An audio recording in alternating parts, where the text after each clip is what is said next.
organization, but he is always interested in looking into interplay with machine learning, signal processing, statistics, I guess I didn't know Dominic, but I knew of his work. He has won many awards, including the Sloan Fellowship and the NSF Career Award, among us, what I remember. Today he's going to talk about, I think, exponentially faster gradient methods in the presence of some stuff. Yeah. Yes. So the floor is all yours. Here you are, yeah. I am at Penn now, so I joined Penn. This is work that it was a couple years in the making with my student Li Wei Jiang, who's now a postdoc at Georgia Tech, and will go on to Purdue, and Dima Ostratsky, who will join here in the summer. So this is a paper that came about because I was running like numerical experiments and also reading papers and seeing instances where like gradient descent is like very slow, and I didn't think it should be. The method sort of came about to try to alleviate that. So let me give you a very concrete example of where you might see this. Perfect. All right, so let me give you a concrete example here. So imagine that you have a positive semi-definite matrix M star, and you want to factor it as a product of two matrices, right? The same matrix with itself, an outer product. So this is what's called the matrix square root. Now you can solve this problem by just simply taking an eigenvalue decomposition of M, and then you can form these square roots from that eigenvalue decomposition. But I want to apply gradient descent because this is like one of the, main algorithms that I like to study, and I will do that by just optimizing this objective rather than trying to find the factorization exactly. I'm going to get an approximate solution. Now, when you are factorizing M star, you can sometimes use sided. Suppose you know like that the matrix is rank R for some R. Then what you would do is you would not optimize over the entire space of D by D matrices X, but you would optimize over D by R with that fixed R, right? Okay, so you can do that if you know the rank. And if you do, what you'll see is that gradient descent will find the optimal solution very quickly, like within a few iterations, to machine precision. And this right here is the distance to the optimal matrix up to rotation, because there's some ambiguity here in terms of finding the actual solution. And so that's great. But if you do not know this information, if you're just off, if your estimate of the rank is say off by 1, maybe you get the rank plus 1, what you'll find is that the gradient descent with like a constant step size will converge much more slowly. In fact, it'll converge like at a sublinear rate, or something like 1 over k squared in terms of the distance to the optimality. Okay. And this is whether you overparameterize the rank by 1, 5, or 10, you'll see this trend. And so, look, you might be thinking, well, okay, we have all these other optimizers today, and this is an instance of what you might call the overparameterized matrix factorization problem. We know deep learning is overparameterized, so maybe like we can use some of these other like this looks like a very simple neural network. Maybe one of these optimizers in PyTorch would also be much faster on this problem rather than hit a slowdown like gradient descent with a constant step size. But you can go ahead and program all of those up very easily in PyTorch and check. They get a little bit better, but they sort of cap out on their performance. You just use the default parameters. And so I kind of noticed this and was thinking that there should be a way to get around this issue, and this talk is about how to do that and sort of what structure is causing the slowdown. If there's actually like an impediment to going faster. Okay. So yeah. This is like gradient descent looks like it's super linear, no? It looks like it, yeah. But if you zoom in, it's linear. It's just a really good slope, yeah. That would be interesting. Yeah. So may I ask you? Yeah. Is alpha k do you have applied the square? You don't apply the square. It doesn't matter if you apply the square or not. Well, take square root. So if you take square root of negative 10 to the 15, that'll be 10 to the negative 8. So Yeah, it'll be a different objective, but like you'll still see linear convergence. If you choose a step size diminishing at a geometric rate, you'll still see it there. It's a nonsmooth, yeah. Can you flatten it because of the machine precision? Or for the gradient descent? Because it's like, looks like a rock, right? And Here? No, on the left. Oh, on the left. It's just machine precision? Machine precision, yeah, exactly, yeah. This is PyTorch, so everything is like, I think I set it to be FP32, but it's like, yeah, it bottoms out there. But why do you expect any convergence? I'll tell you what, in just a moment, but in any case, we do observe it when you get the rank exact. Okay, so to try to tell you why this is happening, I don't really actually care so much about this problem in particular, but it is an example where it happens. What I will show you will be a bit more general than this, and will not depend on sort of the functional form that we're looking at. But in order to do that, let me just remind you of like what controls the speed of iterative algorithm, like what controls the speed of gradient descent in optimization. So if you look at the literature and you sort of think through how quickly gradient descent converges, you'll find out that one key property really controls everything, which is like how quickly you're growing away from your solution. So here I'm denoting growth by, let's say we have f, we look at its minimum value, and we see how close this gap is relative to the distance to the solution up to some power. Okay? Now, you could put any number of powers here, and different powers give you different convergence, like how quickly you converge to a solution. The classical one that you look at is quadratic growth, where you just have p equal 2 here. And if you have quadratic growth, you will have like a very nice geometry where we understand everything about smooth optimization in some extent locally, and you'll converge exponentially fast. And it turns out that when you're looking at matrix factorization, you do have this quadratic growth. You have like this really like this bowl-like structure. And so just to point out for those of you familiar, this quadratic growth is equivalent to the PL condition. So this is an example of the PL condition. Okay, so that's for p equal to 2. But as soon as we deviate from p equal to 2, we have much worse geometry when we're looking at this problem.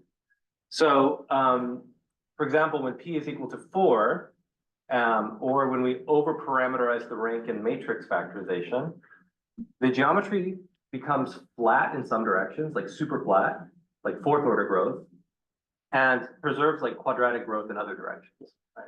And the flat direction is like sort of the direction that corresponds to like the nuisance parameters of like from overparameterization, and the quadratic growth corresponds to the exact rate component. Okay? So unfortunately, you end up in this situation. Now you can imagine that, well, maybe we can like just take gradient descent and it will still find a solution quickly. But it turns out because of this sort of flatness, there's actually an exponential gap between the rates that you see for gradient descent with a quadratic growth and the rates that you see with a quartic growth. So in particular, if you have quartic growth, the algorithm with the best known rate of convergence in this problem is on the order of 1 over k to the 4th, whereas I'd like something that was exponentially fast. Yeah. The x bar is a minor. Exactly. And but in the overparameterized case, there are many, right? So is Yes. that the one which is closest, or it's like you bit on the? It would be the distance to the solution.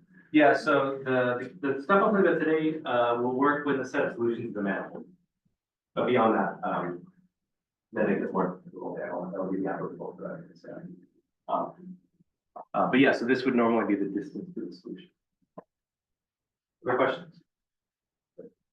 So the flight direction is the relative direction or the Quartic. Yeah, so if you think about this, right, when you're near the solution, the fourth order is very, very, very small.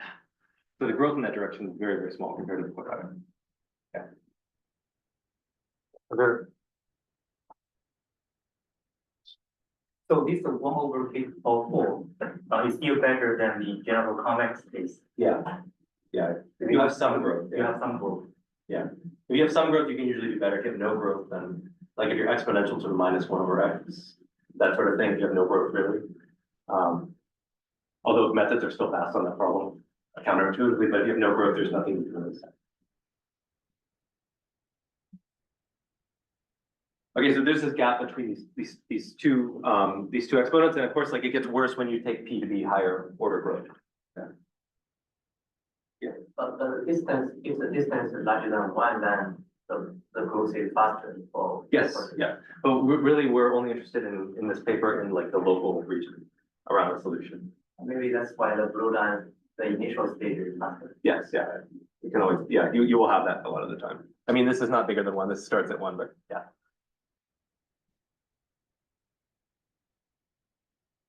Okay, so the point of this talk is basically to show you like how to close this gap between the two, or almost close the gap.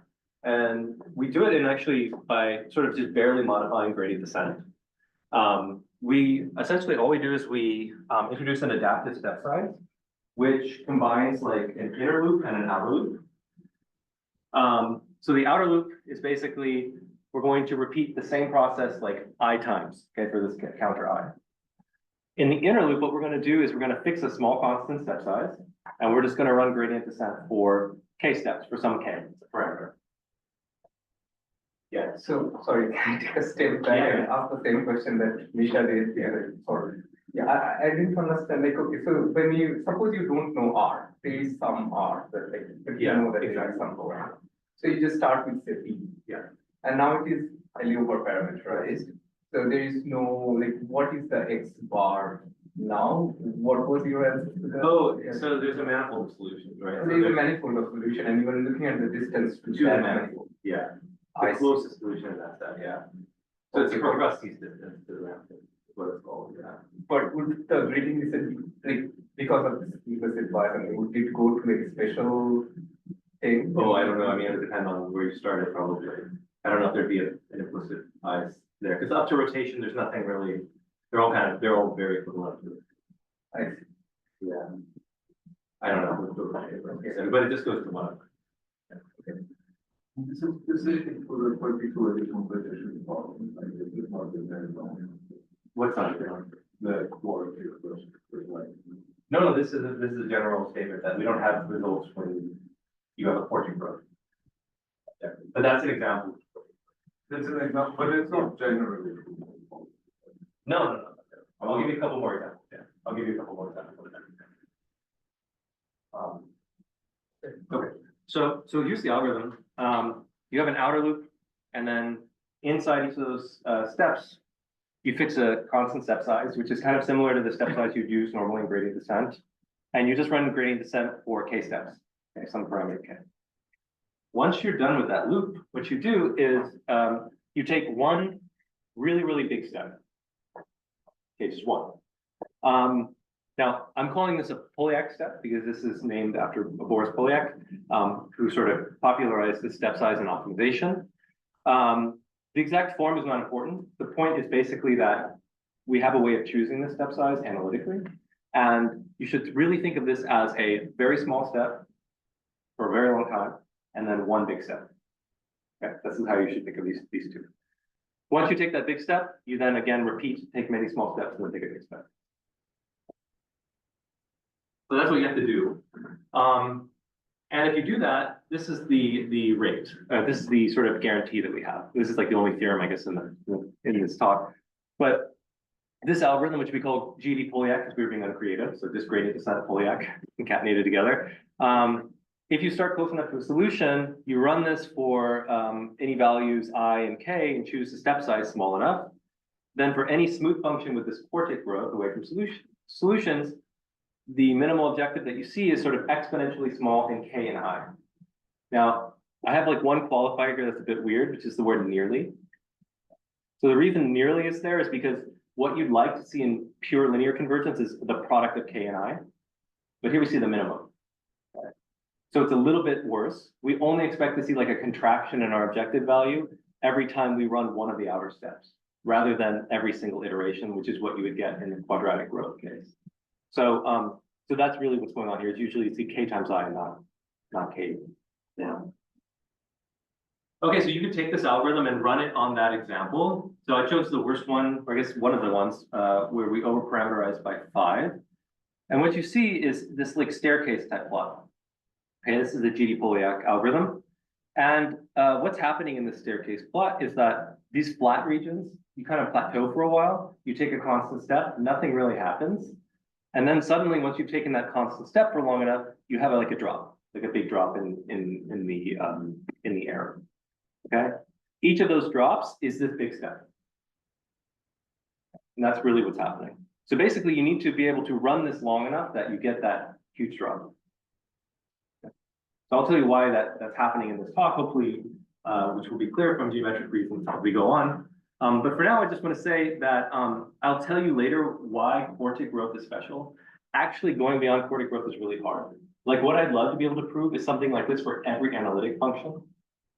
Like a function that has power series, I can't do that, but I can prove it for quartic functions. Very hard to go beyond that. The second piece is that if you were paying attention to the step size, which I asked you not to, you'll notice that there's a min here of the function. This is the minimal value. In like machine learning, this is often 0, right? Because it's a loss. So that's a good guess, but in general, it's not, if there's any noise in the data. And so the question is whether you can make the method run without knowing min f. And it turns out we can. There's an adaptive method that we have that incurs an extra log factor in this complexity. But the difference is that instead of knowing the min, we just need a lower bound on the min. So 0 is usually a good lower bound on the min, these levels, because you're minimizing a loss function. Okay, and so that's in the paper. I won't talk about it today, but let's just assume that we can implement this as we go. Okay, your overparameterized field is assumed probably that it's 0, right? Yeah, in many cases. So in the setting you are considering the power parameter, so it's pretty natural. Yeah, I think so.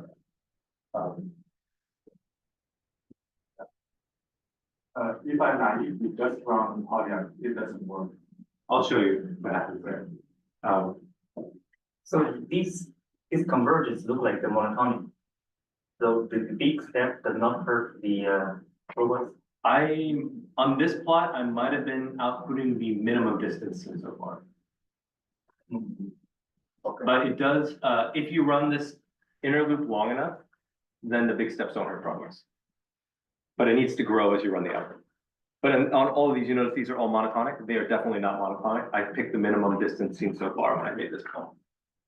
Yeah. But because you mentioned like that big step help you to achieve the job of the cost. Yeah, I think here I chose this K very large, so I was able to do that. But this is like how many steps, this is like how many gradients we've evaluated. So it's the same cost for each method here. Yeah. Right. So you can show if you choose K big enough or growing, then that the big step will not hurt the problem. Yeah, That's in distance, yeah. Okay, so you can take this this algorithm and then implement it on other problems. So here's, for example, low-rank matrix sensing, which is like a generalization of this matrix factorization, where now instead of like observing the matrix M star, you observe some like linear image of it. And here I've chosen the most basic matrix sensing problem, where the data matrix I'm trying to use here is Gaussian, just for illustration purposes, but the algorithm works the same nonetheless. And what you see are two different trends, right? So at the top, you see gradient descent, and at the bottom, you see the Polyak method. Gradient descent is slowed down on this problem, still like it was before. Polyak is faster. It's like a little bit better, right? It does eventually get very slow and sort of plateau. Whereas this GD Polyak algorithm has this staircase behavior and continues sort of chugging along forever. Now, what's interesting about this algorithm is that if you actually look at the step sizes that you generate compared to like gradient descent, so like gradient descent is this line here. It's just choosing a small constant step size and running forever. Polyak is super chaotic. It's just kind of going all over the place. If you look at the GD Polyak algorithm, what's happening is that every time I take a step size, like, you know, as I'm going, this is growing exponentially fast, these step sizes that you have to take on this problem. Okay. So this is kind of bizarre. It's like, that's a weird recommendation to tell someone to take an exponentially large step size, but it turns out you should do that when you have these sorts of problems. Okay. And just to show you that it's not specific to this matrix problem, I tried a very, very toy neural network problem. This was a population loss of like an overparameterized learning a single ReLU, like learning a single neuron problem that was analyzed in Simon Dew's paper a couple of years ago, maybe a year ago, where he showed that constant step gradient descent exponentially slows down on this function. But, and that's indeed the case. So if you look here, gradient descent is slowing down, right? Polyak is very noisy, but it's not, it's a little bit better. But this algorithm again is going to zero actually extremely quickly. Now, what's going on here with these spikes is that I'm also not capping, I'm not making it monotonic, but also like numerical precision becomes an issue because I'm optimizing population loss, which has a bunch of like ratios of cosines and things like that and norms. So when you actually evaluate this is actually like not a stable thing to evaluate, but it still works. And again, you're seeing these step sizes growing exponentially while Polyak is kind of chaotic. How do you choose A and I for the vector? So for this one, I chose k equal to 100, I equal to 25. But like you just tried some and picked ones that look good. Yeah, so in general, if you want very high accuracy at the end, you need to choose k large. Yeah. And then you need to run I steps. But the effect of both of them is not the same. So if you look at the guarantee, it looks like they should be the same. But we were just a little bit lazy in this constant. They're actually very different. So you need to choose k pretty large. I doesn't have to be that large. Yeah. And then here in the second example, k was 300, I was 50.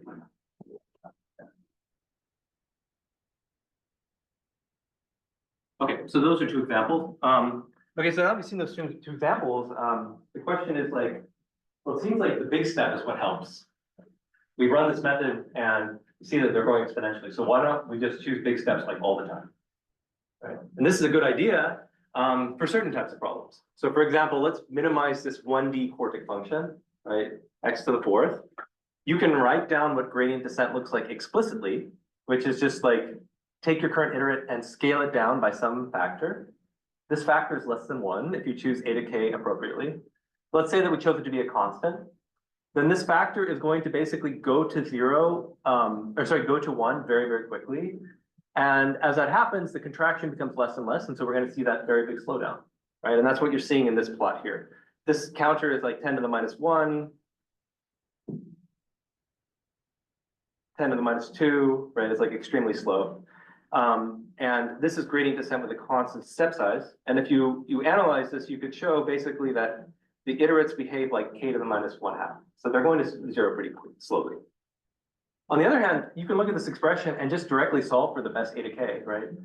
Set a to k equal to the inverse of xk squared. You'll solve the problem immediately, right? That's kind of cheating. So what I would like to do instead would just be to apply this Polyak method, which I mentioned before. And if you do, this is the step size, and it becomes proportional to x to the minus 2. And so it will give you a contraction factor that's like 3/4. You just run this forever, it'll very quickly get to a solution, and these exponents are like decreasing by every half a second or so. And it's converging exponentially fast. So if you have an objective that looks like this, and especially in 1D, you should use the Polyak algorithm. It's a really good algorithm in 1D. Unfortunately, when you go to higher dimensions, it's not necessarily a good idea because there are like obstacles in the domain. And this is the last part of the tunnel, which is this ravine object. Okay, so let me just go beyond that. So when you're dealing with higher dimensional functions, you can have like sort of services that are inside your domain that slow down algorithms. So for example, let's try to run gradient descent or this Polyak method on this objective. And what happens is that these algorithms very quickly reach this, what I'll call a ravine in the domain, and then just like track it forever, right? So gradient descent in particular will just like track this very, very closely and not really make much progress. Polyak will go a bit faster, but it's a bit more chaotic. And you can see here that it's actually pretty slow, but let's just zoom into the actual plots. So for example, here, Polyak is down at the bottom. It's much better than gradient descent, but gradient descent and Polyak are both sublinear. And these step sizes are no longer growing exponentially, but they are huge. This is like 10 to the 5, if you probably can't read that from here. So these are huge. Okay. Now these like objects are like a big problem. And in fact, we've known about them in optimization since like at least the 1960s, that they should be a problem. And it originated in a work by Gelfand and Setland, who are like two very famous mathematicians that had like a huge number of papers on many different topics, like representation theory, among other things, who for some reason wrote a paper on this topic, on these ravines type objects at that time. So what is this method that they had? So basically, they had this idea. I'll show you the picture that they drew because they didn't actually write down a method, but they had this idea that there are these like narrow ravines in your domain that you get attracted to. And what you'd like to do is take a really, really big step along those ravines. Okay? And so their intuition, which is right, is that it's very easy to reach that ravine. Once you reach it, following it is harder.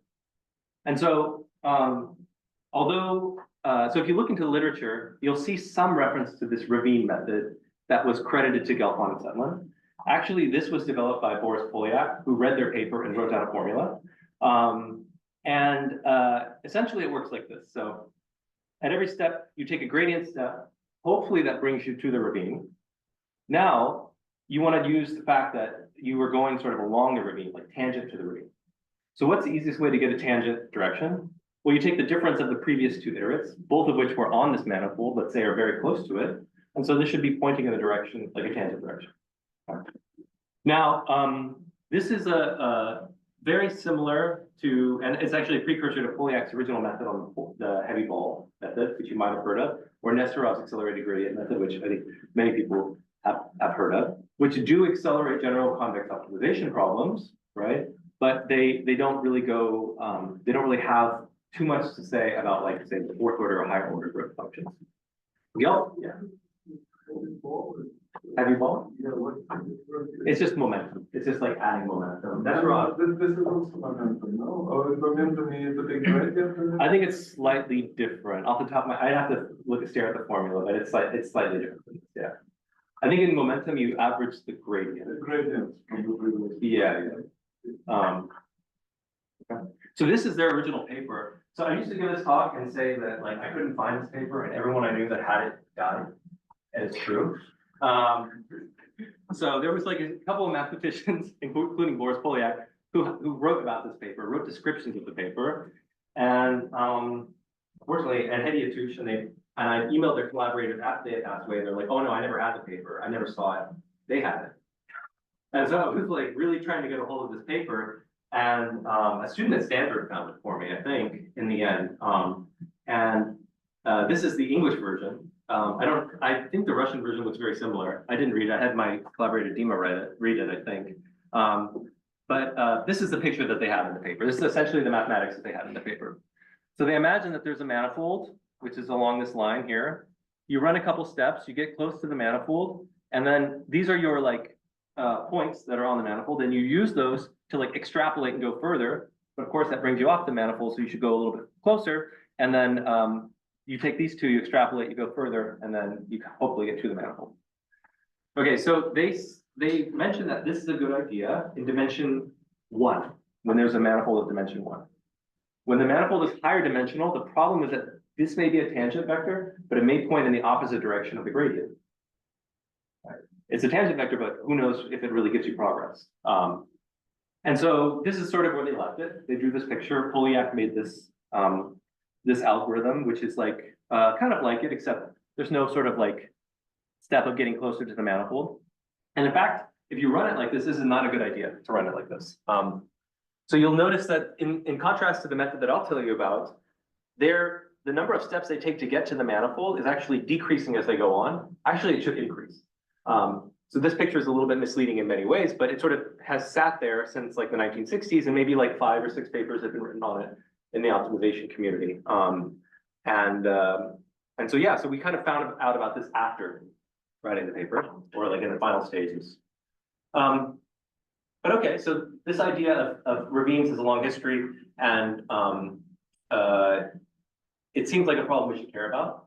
Now the question is like, is it actually real? Is it a real thing that we should care about? Or is it just like a fake picture or like a schematic picture that may help us design algorithms, right? So it turns out it is actually a real thing. And this is one of the contributions of the paper, which is that ravines always exist if you have a fourth order function. Okay. And so intuitively, what a ravine is it's a smooth set, so like a manifold in the domain. Your function is going to grow sharply away from the manifold. So it's going to have like some sort of quadratic growth or like a bowl-like structure in directions, let's say normal to the manifold. But then along the manifold, it should be flat. So like in this case, you could see like along this manifold, the function doesn't vary very much, right? In fact, it's constant. So it should be flat. Okay. So that's the intuitive definition. More formally, so you can kind of think of this in terms of the Hessian of this problem. So if you have quadratic growth, or let's say if you have a non-degenerate Hessian at the solution, you will have quadratic growth. That's just like a property. It's like you will be locally strongly convex function. It will be a nice function to optimize everything we pass. If your Hessian has a kernel, which this function Hessian does, and it's in this direction, this green direction, then you have slowdown. Okay? And so how do you get the ravine from this object, right? Because you can get the ravine from this object. So the way it works is the following. Oh, this is so slow, but okay, let's try to look at this picture. So in this U axis, right? So this is U. This is the direction of flatness of the kernel, right here. Now, what's happening is that for every U, I want to pick a V such that U and V are on this manifold, this ravine. So I'm going to pick it by like looking at this cross section and then picking V. Now let's think about like the structure of these functions, right? So in the direction of U, the function is flat, but in the opposite direction, in this orthogonal direction, the function has quadratic growth. The Hessian is non-degenerate, so it's actually a well-behaved, like strongly convex function. That means that if you look at the slice, which is what this red line is, right? So this red line is the slice of the function along that, with that fixed U. It will actually be a strongly convex function with the unique minimizer. And that unique minimizer is exactly the element on the ravine. Okay. So it makes a lot of sense that you would want to have that because these are the objects in your domain that you're attracted to. And so you can see if you roll a ball along this, you're going to go to the ravine, right? If you start here, the gradient is overwhelmingly pointing towards that orange object. Okay. And so that's how you would define it. You can prove it exists by looking at the inverse function theorem or implicit function theorem, essentially. It's not a hard argument. I'll say later exactly why we need a fourth order function for this, but this is really the structure that we're looking at. It's this object. Any questions on that? Make sure. Do you have like possibility results that really don't exist if you have other drilling conditions? No. No. I think we would have to modify the definition probably a little bit. Yeah. For example, this says nothing if your Hessian is just 0. Yeah. Other than that, it could be just a pure quadratic function. But okay. Okay. So, okay, that's a really abstract sort of definition, right? We're just minimizing the cross sections of the function and that gives you the ravine. We can write it down explicitly for this objective as well. And actually this explicit like decomposition that I'm going to write down here will be useful for analyzing algorithms. So let's look at this function and let's, for simplicity and without loss of generality, assume that the matrix we're trying to recover is just like a block diagonal matrix, right? We can always do this by just, this is an orthogonally invariant norm. Then we can decompose the variable set of X so that it's in this P and Q, where P is like the actual signal that we care about, Q is like a nuisance that we don't care about. Rewriting this way, the loss will decompose into 3 terms, but let's group 2 of them. The first is what I'll call the sharp part of the function, and the second is what's called the flat part. So the sharp part basically controls 2 things. Number 1, it tells us that we fit the data, right? PP transpose D tells us we fit the data. Plus, it tells you that these 2 components are like orthogonal. That's what the sharp part of the objective tells you. The other part is very flat. Okay? But from this decomposition, you can define a ravine, which is just the set of minimizers of the function. The function grows sharply from it because this is like really a quadratic function. This is actually, let me just say this one more way. This is an exactly parameterized matrix factorization problem. And so it does have quadratic growth towards its minimizer set. Now, once we have this, we can look at the flat part. And of course, like along this ravine, the sharp part is 0. And we're left with just this norm of QQ transpose squared, which is just Q to the 4th power. So it's a pure 4th order function. We know the Frobenius norm of QQ transpose, right, is the Frobenius norm of Q squared. Right? Just a fact about matrices. So this gives us a decomposition of the loss function and the ravine. Now this is useful because like you can always, I mean, so it's useful that we have this decomposition and it's an intuitive way of defining the ravine, but it turns out that this type of decomposition is always available and it helps us analyze algorithms. So if you have a ravine, there is always a way to split your function into a very flat piece, which I'll call FT, and a sharp piece called F. Okay. Now, this hints at why optimizing these functions is difficult. It's because gradient descent with different step sizes behaves very differently on each of these pieces. So for example, if we're working on this sharp piece and we use a constant step size, this is like a function with quadratic growth. And I've told you before that this was like a function where if you take a constant step size, gradient descent will converge quickly. Okay. So any constant step size is going to be pointing in this direction and go like very quickly to the solution. On the other hand, if you try to optimize this function by itself, this is a very flat function. Think of it as like a pure fourth order function. We know by looking at that, just kind of intuitively looking at that pure fourth order function we already saw in 1D, that gradient descent with this Polyak step size should be very fast. And it should be going in this direction. So somehow they're going in orthogonal directions and they need very, very different step sizes. If you give this step size, if you give the step size that this function would like, which is a big one, this will sort of jump past the ravine, which is a set of minimizers and sort of oscillate around forever. If you give this one a very small step size, it will just make no progress. We need to figure out a way to balance those two, and like the whole tension of the method comes from that balancing. Okay. So how do we do it again? This is the method. All we're going to do is just take the two step sizes and alternate them. Okay. So it works like this: take many small steps of gradient descent, take a single large Polyak step. So these are the small steps of gradient descent. You hit the manifold, you take a big step. It pushes you away. You have to take a few more steps. It'll get to the manifold again, almost, it'll push you away, etc., and you'll keep going. That's the idea. Now, why does it matter that you're close to the manifold when you take this step? The key point is that when you're close to the manifold, running a Polyak step on F, using only information about F itself, will be almost equal to running a Polyak step on the very flat point. Okay? So we don't actually have to compute anything about this function. We can get it from F as soon as we're at this location. Okay? So this will help us make large progress in the tangent direction, and it doesn't suffer from that sort of one-dimensional issue that the Ravine method had before, because it's actually really pointing in the direction of the gradient. Now, this is important that you actually alternate these two things, because as I was saying before, when you take these tangent steps, you do leave the manifold, and it takes a while to get back. And if you just set k to be a constant, you will never decrease below a certain error floor. If you set the number of like gradient descent steps. Yeah. So let me just show you a picture then for this function. So I'm going to compare the Polyak method, and then I'm just going to do the GD Polyak method. I'm just going to keep zooming in on this function. And you can see that like the Polyak method is pretty fast initially, but then eventually it sort of just bounces around this manifold like way too much. This is the manifold here. Whereas this GD Polyak is really just taking like big steps the entire way through relative to the solution, and it's converging at a nearly linear rate of convergence. Okay. If you could run this forever, you'll just see like this one will just kind of stagnate for a while.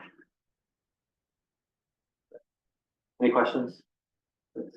So if you do like this single neuron thing, yeah, the ReLU. So what is the Ravine in that? Like, in that case, yeah, it's a subspace. So it's a subspace. I think let me just say this here. So the subspace I think was like, where's that? I think I'm just gonna push it up here in a second. So I think it was a subspace. So there's like two neurons that you're trying to fit. There's like W1 and W2. Let's say we do the two neuron case. It's just like W1 plus W2 equals 0. Something like that. I see. Yeah. In that case. For matrix factorization, I wrote it down what it was. And then for matrix sensing, it's not the same. So it turns out actually ravines themselves are not unique. There's infinitely many ravines that always go through this. The only thing that's unique about them is the tangent space is the same as the solution. It's the null space of the hashing. That's the only thing that's the same. They're not unique. But okay, so this slide is basically just telling you what's going on with the fourth order growth. So we assume fourth order growth plus smoothness because it gives you one key thing, which is that if you assume it's fourth order growth, the function will at least look like y to the fourth along the manifold. So it will look like a sort of a pure power function where something like Polyak will perform well. That is like without any extra assumptions. All you need is like a sufficiently smooth function like C5 plus fourth order growth. That's what you will get. You'll get the Ravine and the algorithmic guarantees. If you want to assume a specific functional form, there's ways to extend this to higher order growth, which are like a pure quadratic plus some power, like y to some power, for some power greater than or equal to 3. And in fact, the neural network example with overparameterization corresponds to p equal to 3. Surprisingly, it was a little bit bizarre to see that in there in this paper, but it's actually a third order growth function when you have this overparameterization. So maybe a clarification. So you have the two components, U and V. Yeah. And you try to define the second argument V. So basically that's the decomposition you're going to get for these two components, one sharp, one flat. Yeah. Yeah. Right. And then I'm curious. Are you doing illustration, or are you saying for all the functions you can have this UV separation? You need to do a coordinate change to find this coordinate first. Then you can separate the first and the U and second and V. Yeah, you don't actually. Yeah, so I never want to compute these. I'll just say I never want to actually compute these. I just want to know they exist. Yeah. But it's up to a diffeomorphism. Okay. I mean, it's really like, so I can tell you explicitly what they are in some sense, right? So explicitly, this FT is like F composed with the projection onto the manifold. This is the gap, the difference. Okay. So the definition you used before, just for illustration, the U and V, if you go back. Yeah. You mean this last one, this x squared plus y? No. I mean, you have to define the UV, I think, on one slide. Oh, yeah, you're right. Let me go back. Yeah, so this. Yeah, here. So This is how you could find the ravine. If your minimizer was at the origin, this is a formula for the ravine. This would actually be it down, hopefully. But it does induce that decomposition as soon as you have this. So this gives you the existence of a manifold by the implicit function theorem. And then the decomposition just comes from literally you take F, you compose it with the projection onto the manifold, and that becomes your function. So it's like this is like the smooth extension of F off the manifold. Yeah. There might be small steps. Oh, gotcha. I don't think there's, I mean, I don't know how to balance them. The proof is not, like the proof of the bookkeeping that goes into like actually computing those values in the convergence rate is not nice. It's like my former student Leeway did it, and it's like 2 levels of computation, which I do not like, but it's like not a nice proof because it's like if one thing is not small, then this other thing has to be big. It's like some sort of argument like that. So we didn't spend much time trying to optimize what those should be, but it would be nice to be able to detect when you're at the manifold. I don't know how to do that yet. Yeah. It would be nice if it was completely adaptive. Yeah.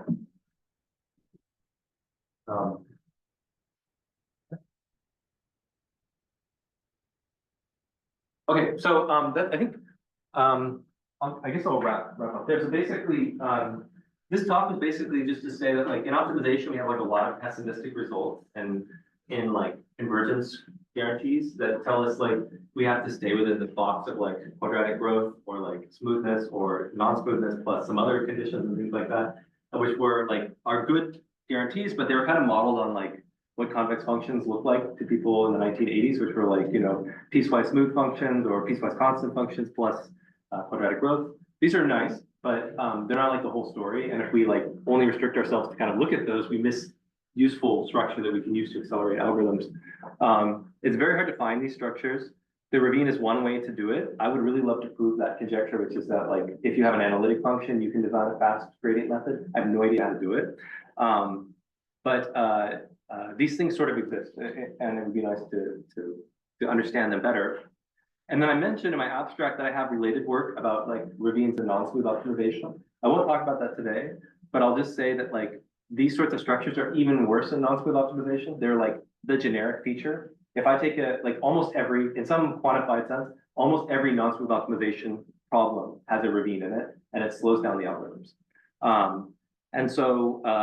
Actually I started there, and we were able to show that for these generic problems, we can exploit those ravines to get exponentially faster methods for non-smooth optimization. But the techniques and analysis are like very different than this, so I won't present them here. I think it'll just be too like an overload. But I'll just end the picture, I guess, with the talk with this picture, which is the sort of non-smooth ravine. This is the way it should look, like a crease with sharp V-like growth and then quadratic growth in the other direction. This is the generic structure of nonsmooth factorization. But other than that, I'm happy to take questions now.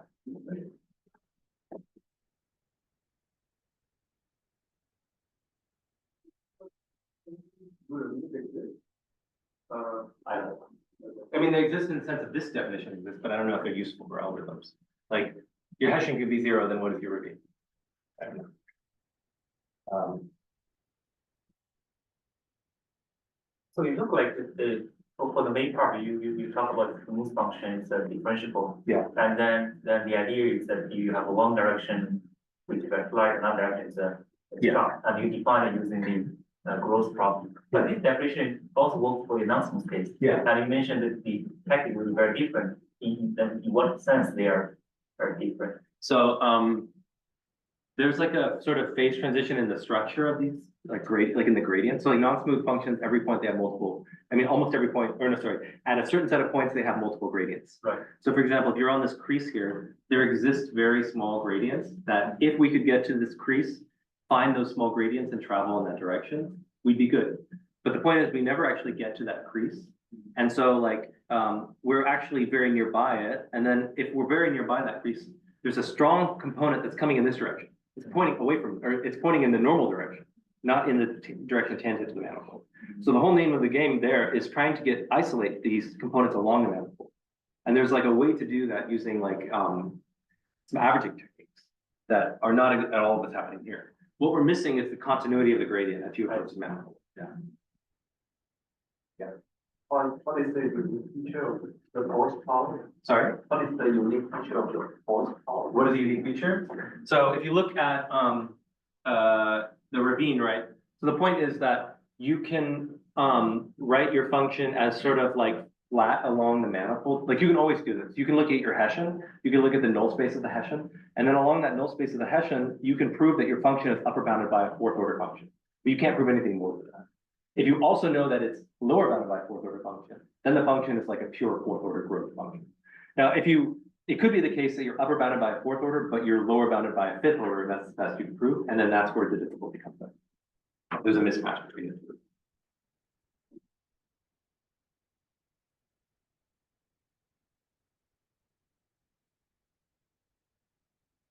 Maybe another question, I guess. So you say the averaging technique for the non-smooth, we have range in the non-smooth case. So average technique, so do you mean like some sort of sampling going on? If you have a point, then you do around, and then you do a sampling. Yeah, let me just show you one picture, and then we'll spend time on that. So that's like okay. So you have this. Right, this is like your landscape. Now you're here, you want to take a gradient step, right? But it's pointing like has a strong sort of normal component, it might go like here. But then you need to take some step that, let's say, helps you cross this like manifold. You're here now, you take another gradient. Since you're on the other side of this manifold, the gradient kind of points in the opposite direction. Now you take that gradient, you move it back here, this is why it's complicated, and now you have two different gradients, right? And their common component is really the component that's going in the tangent direction. And so how do we get that? Well, we take the minimal norm solution between the average of those two gradients, and now we're suddenly left with like a direction that goes along this manifold. So there's an averaging that's going on. It's pretty complicated how you get it, but there's a way to do this in a parameter-free fashion where you know nothing about the function. You just take steps, you have to take a big enough step, and then average the gradients as you cross them. So it's a bit complex, but that's how it works. Yeah. Thank you.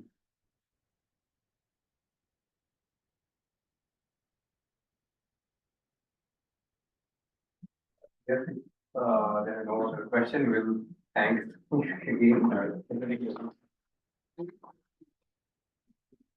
Oh, yeah, it's fine. Okay, let me see what that is. So over here. Oh, it's there? Yes. Oh. I don't know. Does a ravine only occur if there are homogeneous layers in networks where you have some rescaling symmetry? I don't know. Yeah. Yeah, that's a good question. Sure. I guess there might That's be a hard some question. other not so well-formed questions, but Yeah. it seems like it might relate to a lot of different things, like large step size and so on. I think it does, it's just very difficult, because like it doesn't, as written, it will not generalize to like stochastic training. And so thinking about that is a really hard problem, I'm not sure how to do that, yeah. And that's like crucial for anything. That's true. Yeah.